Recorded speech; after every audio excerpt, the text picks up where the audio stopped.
Thank you, Anthony, for that introduction. Hello, everyone. It's good to be back. The Philosopher in the News, even in this sort of monthly live events format. And I'd like to also welcome Robin Reames. Welcome to the Philosopher in the News. Thank you, Alexis, and thank you everyone for attending.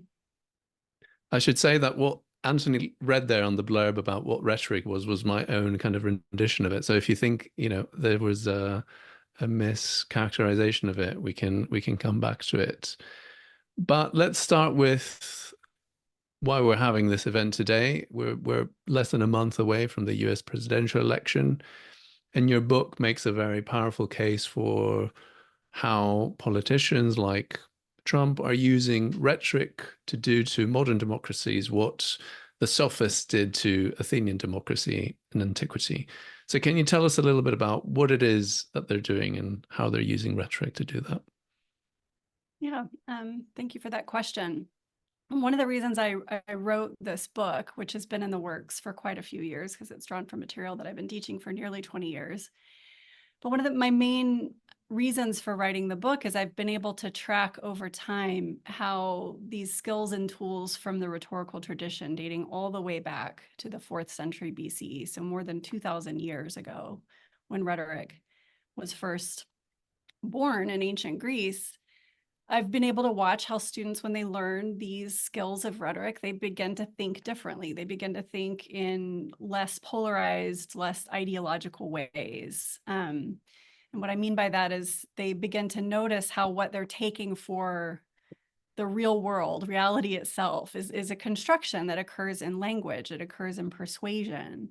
So I wouldn't want to give the impression that that somehow these problems are new, that the problems that beset US politics and democracies worldwide are brand new to us. They're always at play whenever anyone is trying to amass power to themselves using words and persuasion to guide us to see the world in a certain way, to see it one way rather than another, and in response to get our votes.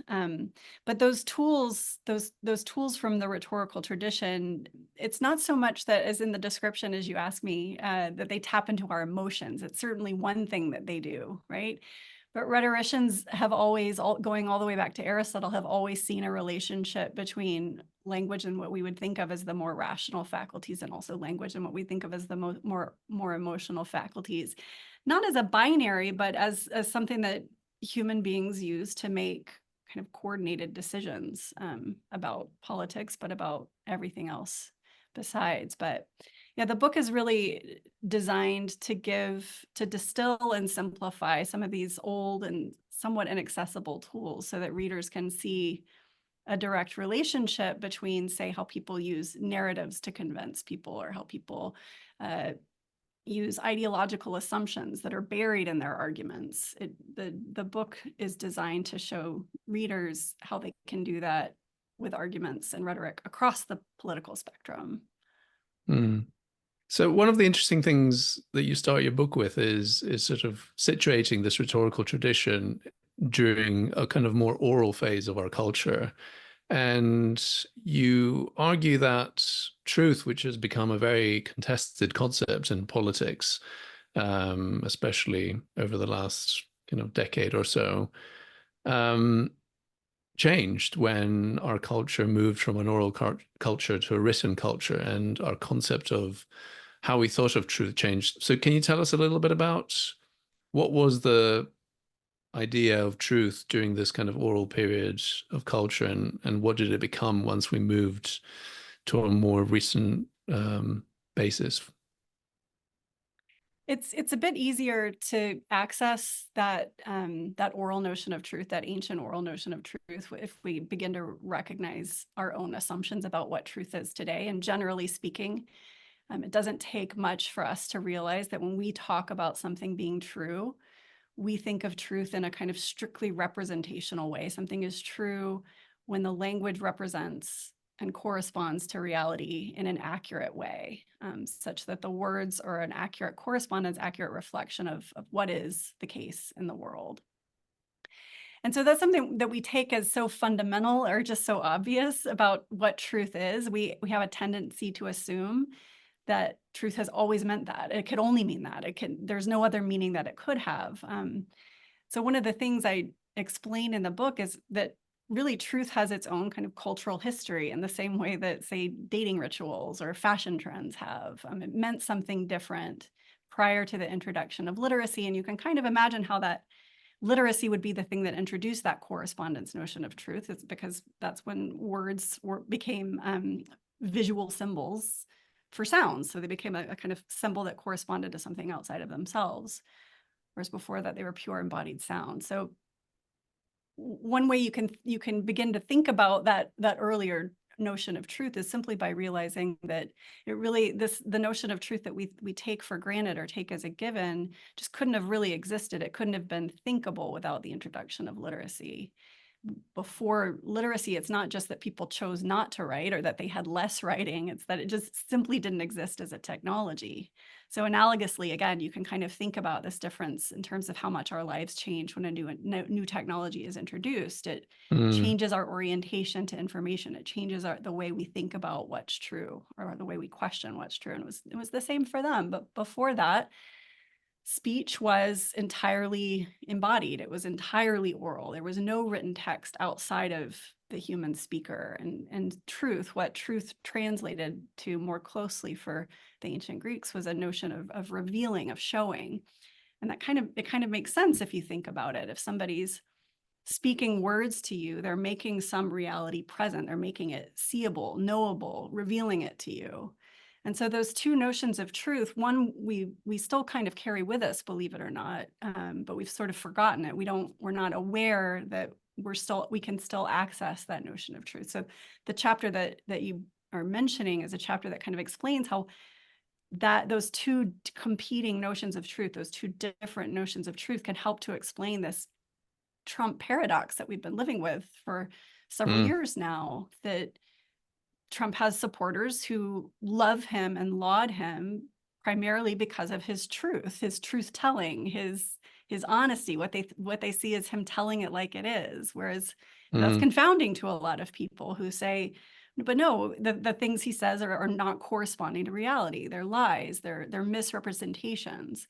Well, but if you think about truth with this ancient oral notion, somebody who's revealing something, showing something, Trump's rhetorical style is to speak spontaneously, to speak in this embodied and present way. And so that's what activates this sense of truthfulness, this sense of honesty for people. It kind of helps to explain how that misunderstanding occurs in the first place, because we may talk a lot about truth, we may think a lot about truth, but that doesn't necessarily mean that we know what truth as such is, or that we have a consciously formed definition of what truth as such is. Yeah, I mean, in that chapter, you talk about how oral, a particular way of communicating orally that Trump favors, which is speaking spontaneously, not speaking with notes, not having a particular script that you follow, not having the written word as your basis for what you're then going to say, does come across as more authentic, does come across as saying it as it is, however you want to put it. And Trump does that quite well. But what is exactly the relationship to truth there? I mean, you could say someone, comes across more immediate or more as more authentic. But what does that have to do with revealing something? Like, what exactly is Trump revealing in his speech that people find truthful? Well, one of the best explanations of this actually comes from an ancient rhetorical theorist who was a contemporary of Plato's that nobody reads anymore. Almost nobody's ever heard of him anymore. His name is Alcidamas, and Alcidamas wrote a book called On Those Who Write Written Speeches. And so it's not quite strong enough, and it wouldn't be quite strong enough in Alcidamas's terms to say somebody comes across or seems more authentic or seems more honest. Alcidamas would actually put it in much stronger terms. He would say, no, they can't possibly be telling you the truth if the words they're uttering were planned beforehand. Because the only way that somebody can really be truthful is if the words they're speaking have no intermediary between the speaker and the hearer, that they're authentically and truly responding to the situation and to the moment. So Alcidamus's explanation, and the way he puts it is, you know, the words that are pre-prepared or prefabricated ahead of time cannot have truth in them, because the truth can't be accessed outside of the moment in which it's emergent, in which it's needed. And so that question of like what it's revealing, well, I mean, I guess one way of putting it would be that the spontaneous speaker, somebody like Trump, well, he's revealing himself. He's putting himself on display. He's removing the intermediary between himself and his audience, and it creates a truth effect. And so it's not quite. It's tempting to just sort of chalk that up to seeming more authentic, seeming truer. Alcidamus would put it a lot stronger. He'd say, no, that is a species of truth. That is a form of truth. And not only that, anything that's planned out ahead of time and that's designed for an audience that isn't there in the moment with the speaker can't fully be true, not in a real sense, not in the fullest possible sense. In that chapter, you locate the sort of transition from kind of the oral version of truth, if you like, to the kind of like written version of truth as correspondence to reality in Plato.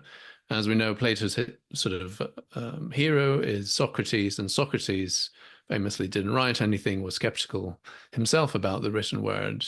So sort of to dig a bit deeper philosophically, were sort of the Socratic kind of worries about the written word to do with this concept of truth, that the written word was dead, was somehow fake, it wasn't true to the moment. Well, how can we connect those two things? Well, I don't want to go into the weeds on this because I'll very quickly start to bore you and your listeners, I think. But I don't think Plato's straightforward at all with what he thinks, and the views that he puts in the mouth of Socrates are confounding, to say the least. Socrates often can't win, even in his own positions. He can't manage to create a coherent position, specifically where the question of writing and rhetoric are concerned.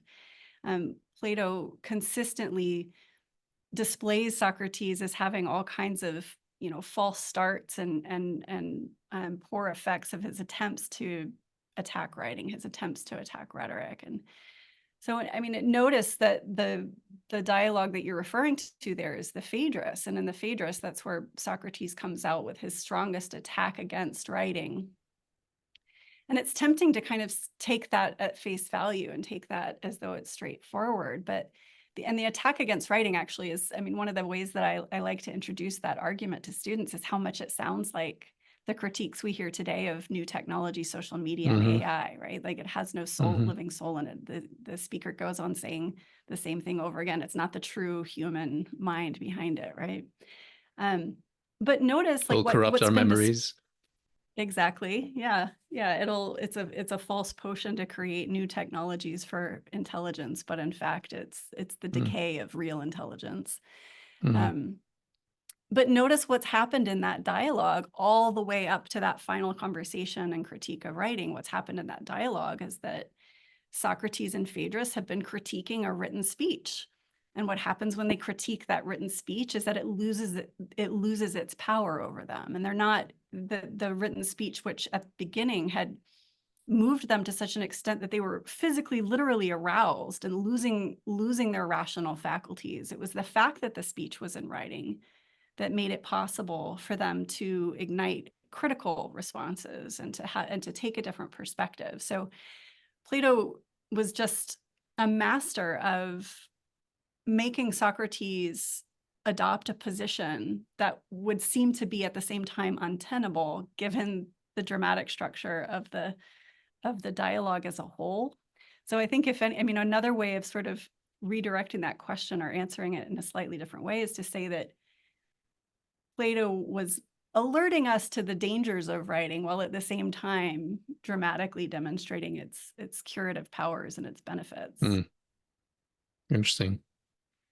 So something you said earlier was you referred to writing as a new technology, and how that kind of completely changed our relationship to language and our relationship to reality in some ways, and how we thought of the relationship of language to reality. And one of the thoughts that I kept having when reading your book was, you know, we live in different times now. I don't mean that ideas from, you know, ancient Greek philosophy can't be relevant to our world today, far from it. But when it comes to the ways that we communicate with each other versus how, ancient Greeks did, a lot has changed, right? And so, as we said, the Sophists like Gorgias, Protagoras, people that you talk about in your chapters in the book, were operating during a time of an oral culture. So why are the lessons from them and the way they kind of understood how language can be used and manipulated? Why are those lessons relevant to our culture today when, we've moved past the written word to online memes and, TikTok? Yeah, I mean, have we moved in a completely different direction? One of the things I often point out in discussing this book, but also with students in the classroom, is there's so many things that are still at heart written words. There's still language in a classical sense, in the same way that they would have been language for the ancient Greeks. We might not process them as such. Might not be thinking about them as such, but the reason that those critiques that I was just talking about a moment ago, those critiques from the Phaedrus, sound so resonant as critiques of social media and critiques of artificial intelligence, is that we're still dealing with the ripple effects of this primary initial technology, writing, right? Mm. What is social media other than writing? It's genre changes, its conventions change, but it's the reason those critiques still sound like they have so much relevance and resonance, and why does this sound so contemporary? Why does this sound so familiar to me? It's because it's still the critique that Plato puts in the mouth of Socrates in that dialogue, that critique of writing. The reason it's relevant is because it was a very incisive critique of what writing has the power to do, what it has the danger to do, and what has the power to do.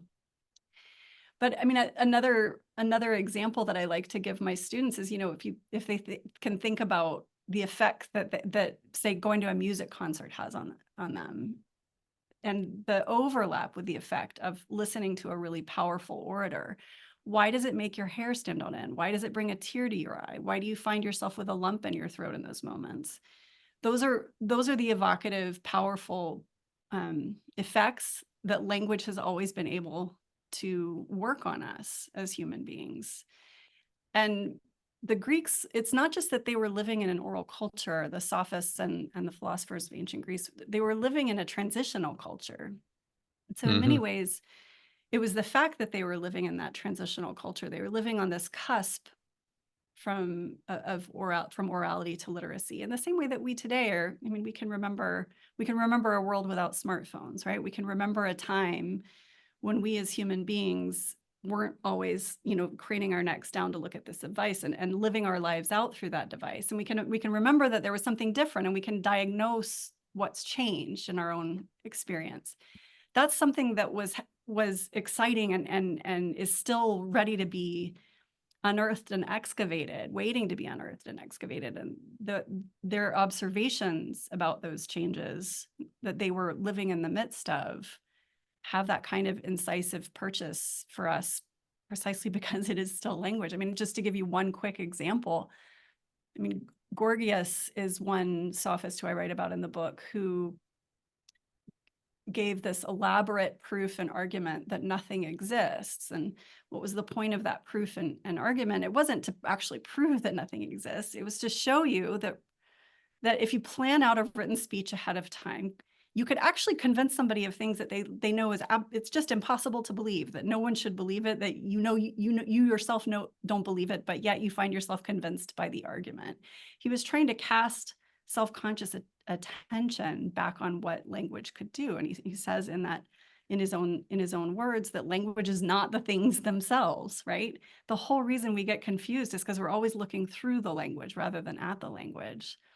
And so precisely because they're living in this transitional moment, they're in the same way that we're more aware of what's happening to us in the transition once a new technology becomes ubiquitous, and we're aware of how it was different before and how it is now.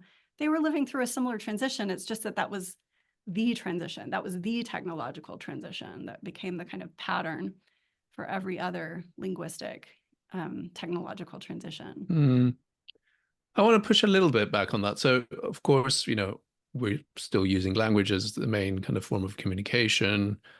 But, we talk about elections having changed, having become TV elections, having become, radio elections, and in the recent past, and to talk more about the more recent past, it's hard to imagine Donald Trump gaining the momentum that he did first without TV, right? First without his kind of persona on television, as a reality TV star, but then also through Twitter. It's hard to really imagine him becoming president of the United States back in 2016 without Twitter. And thinking back to a sort of like theorist of the medium, of media in general, Marshall McLuhan, who had this famous phrase that the medium is the message, right? The medium through which you communicate language really matters. You might be saying the same thing, but if you say it orally in a speech in front of a crowd versus in an interview on the radio versus on a tweet, changes the way that thing is structured, the way that it's received, the way that people react to it. So if we are living in that world where we're now have all these new media that, the ancients couldn't possibly have imagined, aren't we facing new challenges that they didn't? And don't we need a kind of new theory of how language can shape our thought than going back to Gorgias and Protagoras?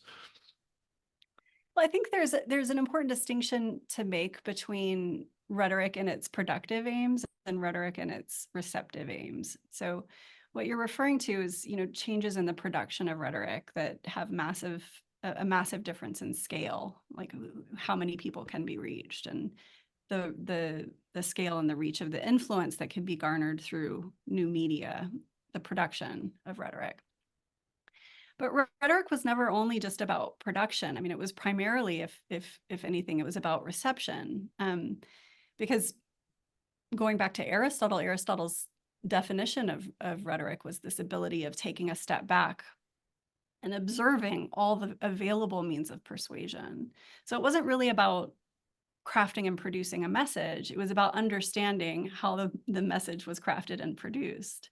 So in theory, yes, new media, new forms of production would require new theories to be able to explain the rhetorical effects. But it just so happens that the rhetorical tradition is so vast, it's so profound in what it cataloged over not just a few hundred years, but over millennia. I mean, what accreted in the rhetorical tradition was really scholars paying attention to, rhetoricians paying attention to what language could do, identifying patterns and effects, and naming those patterns and effects. From time to time, new media throws us a curveball, and we kind of need a new element of vocabulary. But that's always been the case. Rhetoric has always been adapting its vocabulary to what is happening in the rhetoric on the productive side. But in terms of the basic structure, the basic architecture of that receptive aim of rhetoric, of being able to take a step back, of naming the technique, of recognizing the effect, of seeing it repeated as a kind of pattern, that basic architecture is still the same. It's still the same today as it was 2,500 years ago. Are we developing? Do rhetoricians want to develop new terms for the techniques that they see? Yes, absolutely. But it just so happens that what is accreted as literally thousands of terms of rhetorical effects, so much of what the ancient and medieval rhetoricians identified is actually still very much in play. It's still very much what people use. Mm. During the sort of like Trump phenomenon, but also now sort of focusing on other politicians of the same kind of ilk, populist politicians around the world, in India and Europe and other areas, there is this tendency of the sort of intelligentsia or philosophers to kind of over theorize things a little bit. And, I've been guilty of that as well. I've written, pieces about Trump and Nietzsche and Trump and Hegel and, how the philosophy of X can help us understand what's going on and all that jazz. And I'm very partial to that. But sometimes I come across the critique of, this is overthinking all this, um, there's not much to Trump's appeal. There's not much to the appeal of these politicians. They just say things that people want to hear, and they're also shameless about lying. And that's hasn't been something we were as familiar with, and we find it we're a bit frazzled by it and try to sort of theorize and understand what's going on. But really, it's pretty simple. They say some things that people like, and they're not afraid to, or they're not bothered about saying things that aren't true in the kind of contemporary version of truth, that just don't correspond to how reality really is. What do you say to that kind of critique? Well, I don't find it terribly convincing. I mean, I can understand the argument for it, but it's often an argument that comes out of living in a bit of a monoculture, I find. The reason I say that is, and I talk a little bit about this in the book, I came from a very different world than the world I live in now. I grew up in the Deep South in the United States, in the Deep South in Louisiana. I grew up in a very religious, fundamentalist religious enclave, that because of it, the accident of time and place was right in the middle of the fomenting of the American culture wars in the South and the rise of the religious right.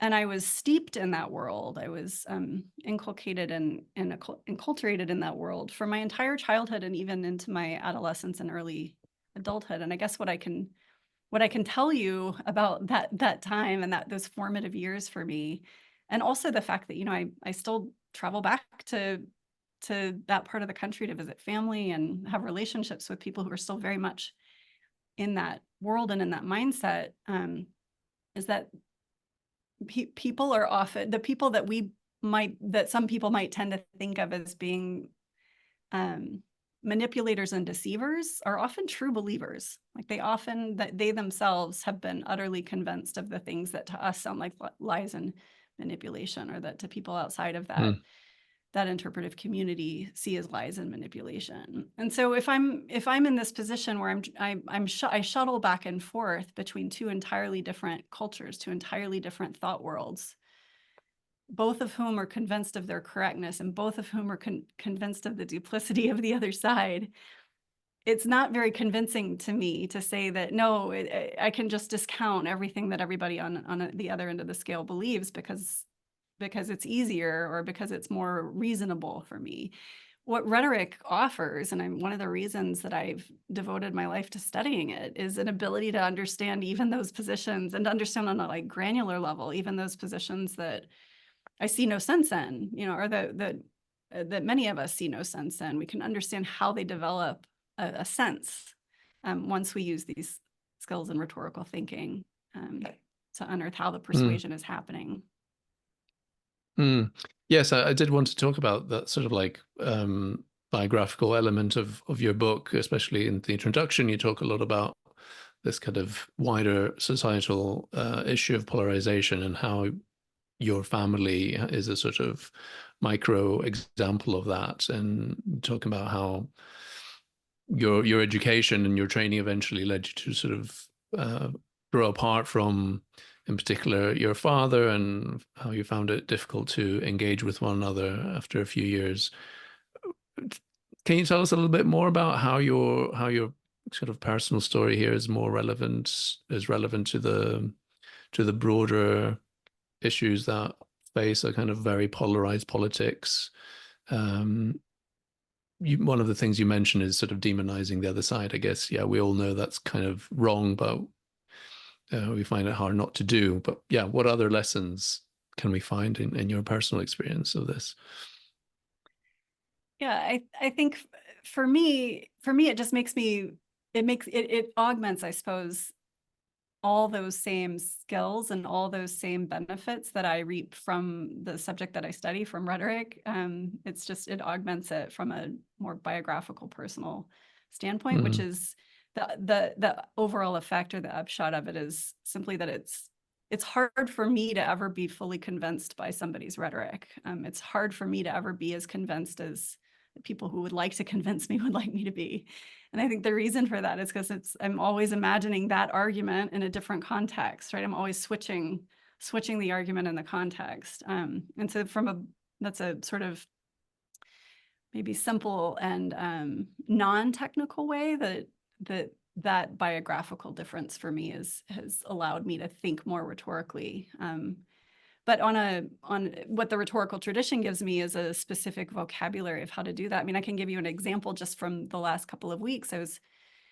My students and I were looking at, and a lot of you might know this speech that Trump gave a couple of weeks ago, and it was sort of echoed and augmented in the vice presidential debate recently. But it was I want to be your protector, I will be your protector speech. It was a speech to, our great American women. And it was really a way of addressing women voters who've been largely alienated by the overturning of Roe. And so the overall response in the media and the overall response, especially among women in my classroom, was that there was just this real ick factor, like the students really felt like it was creepy, and that was really the way it was reported in the media as well. This, I want to be your protector. Like, what a strange response to women losing their rights to make medical decisions, right, over their own bodies. But I tried to show them, like, one of the things we look at in rhetoric is how people construct stories and who the main character of the story, and who's the main character of that I want to be your protector.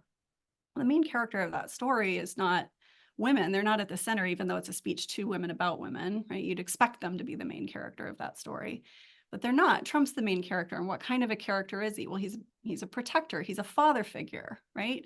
So one of the things we look at is how would that be persuasive to somebody who's not you? Well, somebody who's thinking of America, of a nation with a sort of analogous or a metaphorical structure of the family, might look at that and say that that's actually what we want in a leader. That's actually what we want in a president. We want a president who plays the role of the protective, strong father who keeps us safe, who protects us from evil. And his story in that speech was all about that. So you imagine that argument in a different context, right? I take it out of the context of my classroom and my students' kind of instinctive response to it and say, just take the argument and put it in a different context. That context for me is the world of my upbringing, but it also the vocabulary of the rhetorical tradition gives them that same kind of access to that different context, whether or not they have it for themselves.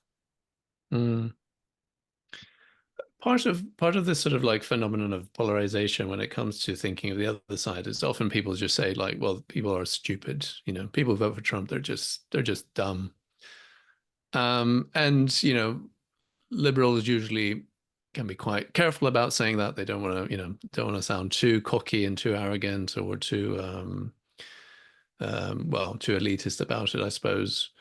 But I was wondering whether part of what your argument is essentially that, well, unless you're educated enough to understand how rhetoric works, then you're just going to fall for these tricks in a way that if you do know them, you won't. So is there some truth in that kind of like very crude, simplistic critique of people that end up voting for people that manipulate people via rhetoric? I'm not sure if in my lifetime we've had a politician on the national stage who doesn't manipulate the populace. And so I don't want to give the impression that there's not something novel or unusual in Trump. There certainly is, from a rhetorical perspective and from other perspectives as well.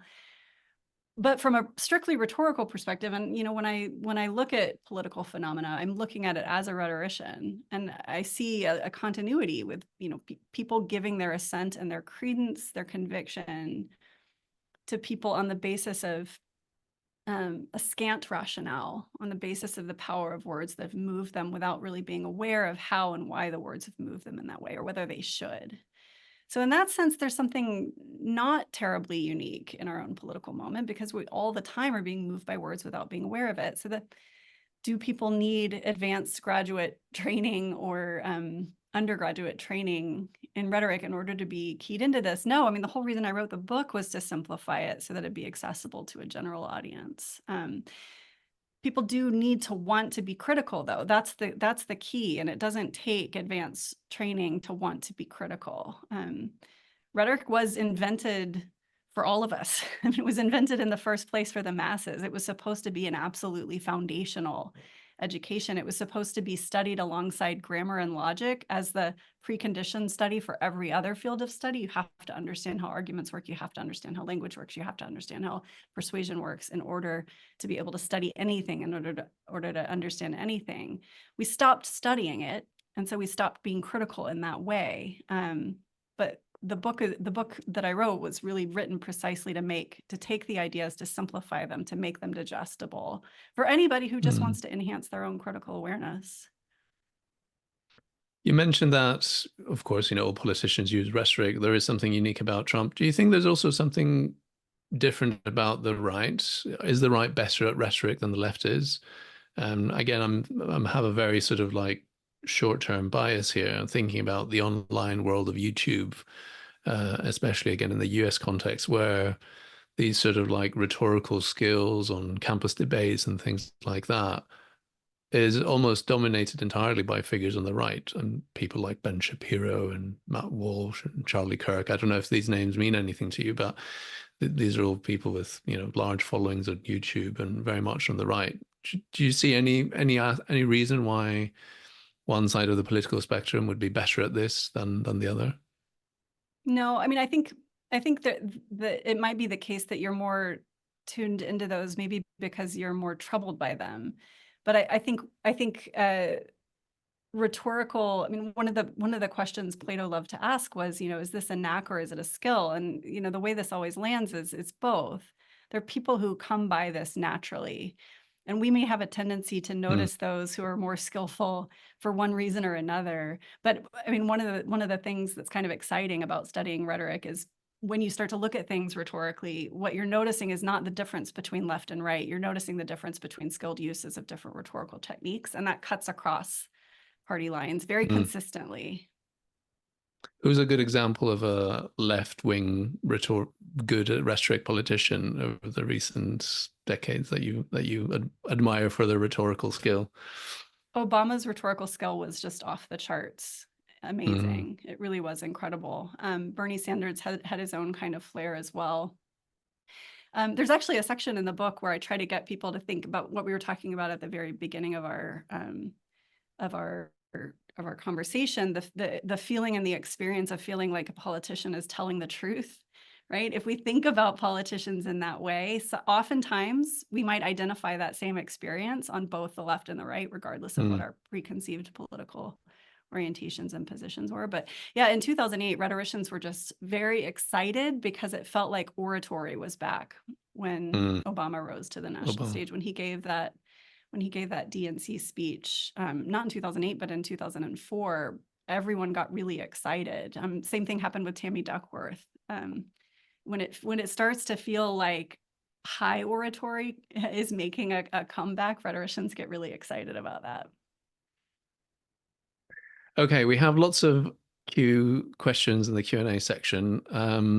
The first one's a bit scholarly. I don't know if we want to get into that. Francis asks, is the oral notion of truth as aletheia the same as Foucault's notion of truth as paraseihi? I'm not sure I'm going to pronounce this. Parousia, yeah. Parousia, yeah. That's it. No, not exactly. Not exactly. Although Foucault was very interested in when truth became apophantic speech, declarative speech about the world.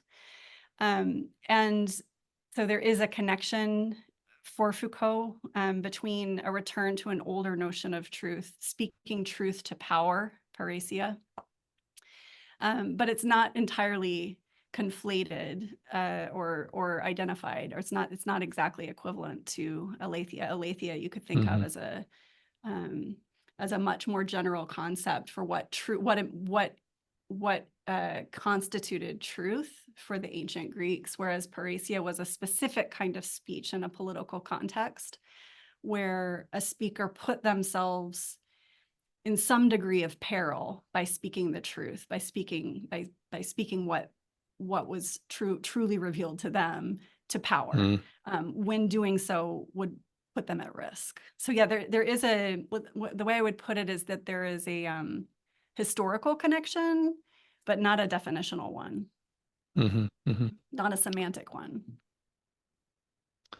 So Patricia asked a question about a description of rhetoric in the blurb for which you're not responsible, but I was. But there was a mention of hypnotizing listeners with rhetoric in the description of the event. But I think that's true to something you mentioned earlier about going to a live concert and feeling taken by it, or the description of Phaedrus of that Socrates has when reading the speech. So can you Patricia says, can you elaborate, please, on this kind of hypnotic quality of rhetoric? Yeah, absolutely. There's I would recommend maybe a really good book on this, or a couple of really good books on this. One is the classic book on Plato called Preface to Plato by Eric Havelock. And another is Orality and Literacy by Walter J. Ong. Both of them describe, and also Singer of Tales by Albert Lord. Both of them describe what was different about the kind of embodied response to language and the effect of language on an oral audience. The way Ong puts it is, sound leaves one person's body and enters another person's body. It puts us in a shared communal sympathetic situation with one another through this shared experience of sound. Eric Havelock describes how when the poets would sing their songs, that it would move the mass of people in a rhythmic kind of almost as one organism, one mass. It would lead to their arousal and their sense of having a shared bodily experience that came from their shared sense of their shared experience with sound. That's still there for us. It's still activated for us. We associate that with music, but it's still language. It's still properties of language that excite that for us. Thank you for that. So Kevin Donson asks a question. He says, I want to follow up on this issue of overthinking the appeal to Trump. And he reminds us that Steve Bannon talked quite shamelessly and explicitly about flooding the zone with shit. And this strikes me as exactly what is happening now and continues to happen, for example, with the federal response to Hurricane Helene. Can you comment on this technique and what is the appropriate response to something like that? Yeah, the question is really about not so much what shit is getting, or how the media apparatuses are getting flooded with shit, but what our response is to it, what the effect of it is, and how we are made susceptible to it. Why are we not inoculated against it? Why do we have so few defenses against it? But so is it also a rhetorical technique to just say loads of things that aren't true or are deceptive, and as a sort of rhetorical technique as a producer of rhetoric? Has that been effective? Has that talked about in antiquity? It is talked about in antiquity, actually. It's talked about as crowding your audience, overloading your audience with too much, which was always seen as something that would eventually, the Greeks didn't have a concept of boredom in the same way that we did. The closest analog was this idea that there just being too much information. And so there was no way to crystallize the attention around the words, right? So even that is a kind of interesting way of thinking about why it's having the effect that it's having, or why that would have the effect that it's having. It scattershots so much rhetoric that it puts anything out there that attention can crystallize around. The difference I see, though, is that we don't have the same association of that with being a form of boredom, of putting out too much rhetoric out there, that it has a negative effect in the sense of losing the audience, right? Losing the thread. But the idea is that it wouldn't have that effect. It wouldn't have the same kind of effect that we see that it has. It wouldn't have purchase. It wouldn't be convincing if people had a little bit of critical rhetorical thinking skills, if they knew a little bit about the techniques. And one of the things I do in my class as well is will actually do rhetorical analyses of all the Twitter posts or all the X posts now around a certain issue. When you do that, you can actually see how the rhetorical devices are very much the same as they've always been. But when you can identify them, they get deflated. They lose their power. Anonymous attendee asks a very controversial question. Not sure. When did we stop studying rhetoric and why? I mean, you're trying to bring it back as a topic worth studying, and your diagnosis is that part of the reason we're in the mess we're in is because we've forgotten the art of rhetoric. So when did we stop, as a kind of Western culture at least, studying it, and why did that happen? It happened in stages. It happened in stages. It didn't happen all at once. It took a few hundred years for it to die. It died a kind of prolonged death. But the beginning of the end was really at the beginning of the modern era. And if you think about it with the rise of modern thought and modern philosophy, the idea was that language really, the job of language or the work of language was to be a clear glass on nature. It was supposed to just get out of the way, really. And so the study of rhetoric became really a study of decorative language, ornamentation, rhetorical flourish. And that's a problem, right? That's a problem because it makes a clear glass murky, which is why John Locke famously called rhetoric a perfect cheat, because it's interrupting the proper function of language to just merely represent. And so what happens, or what a rhetorician would say in response to that, is, well, good luck ever making a natural language a perfect glass on nature. It's just, that's not the function of language. That's not the way what it has ever been. It guides thought, it structures thought, it builds the world that we take or mistake for reality itself. And so the onus is on us to understand how it does that. So that was really the beginning of the end for rhetoric, because once it comes to be seen as mere ornamentation, it becomes irrelevant. Its power is camouflage to us. So that was kind of the beginning of the end. But then it was given a sort of final death knell when it was seen primarily as just a form of public address, and when more and more writing replaced speech as the bedrock of academic discourse. It was seen as just a vestigial tale, something we used to use in an earlier age, and so it was like a double whammy for its irrelevance in a way. And so one of the reasons I want to bring it back is just to say that, like, when we assume that language, as Gorgias would have put it, when we assume that language is the things themselves, right, that it is that clear glass on nature, we open ourselves to all kinds of dangers for what language can do. Do you see this return of rhetoric coinciding with a move in philosophy away from this sort of simplistic correspondence theory of truth? I mean, there are lots of 20th century kind of big philosophical movements that try to move away from that. All from Heidegger trying to go back to this kind of like version of aletheia, kind of like unhiding, unrevealing, and all that, to pragmatists like Richard Rorty, who think that language isn't a representation of reality, and truth isn't correspondence with it. It's sort of more of a social agreement or something along those lines. So do you see a correspondence between movements in philosophy and your work here? Definitely. And, and almost all of the people that you just mentioned and more besides in philosophy discover rhetoric along the way. They'll like dust off the rhetorical books and say, why wasn't I told about this? I mean, there's a reason that in 1924, Heidegger gave a lecture course on rhetoric, right? He understood that this was the incipient theory of language as language, which was the very theory of language that he was trying to recover. Language as logos and aletheia as truth. He saw that as encapsulated in the rhetorical tradition. That's also the reason that philosophers like Chaim Perlman and Stephen Toulmin both turned to rhetoric after the Second World War, because they encounter the limits of strictly logical positivism and logical argumentation, and see rhetoric as a sort of extension of that, or a way of ameliorating the shortcomings. I mean, they explicitly write about rhetoric as that. that it just so happens is precisely what Aristotle said about rhetoric in the first place.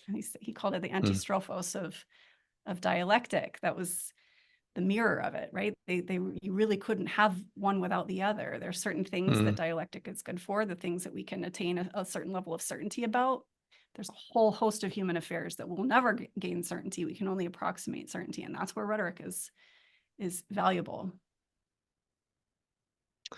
Okay, one last question from our audience, from Ian, who asks, as a rhetorician and understanding that there are good people speaking on both sides, how do you decide what to believe, and in what sense are those beliefs true?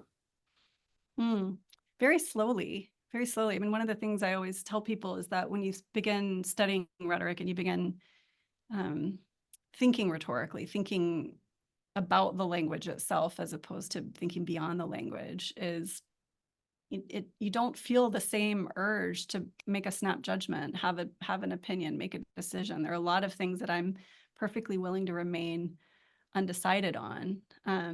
But often, I mean, another thing that often happens with studying rhetoric is that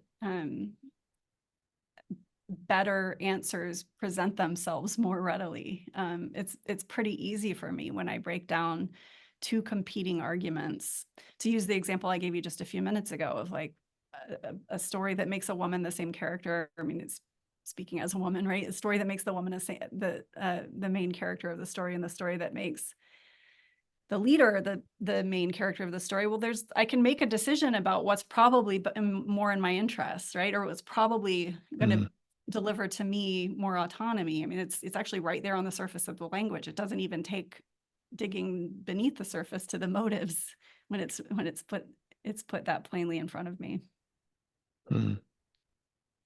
Robin, you said your class is always good at predicting who's going to be president. I'm going to email you a week before to find out what they've said. Do you care to hazard a prediction yourself on the basis of rhetorical skill in this run-up? Not yet.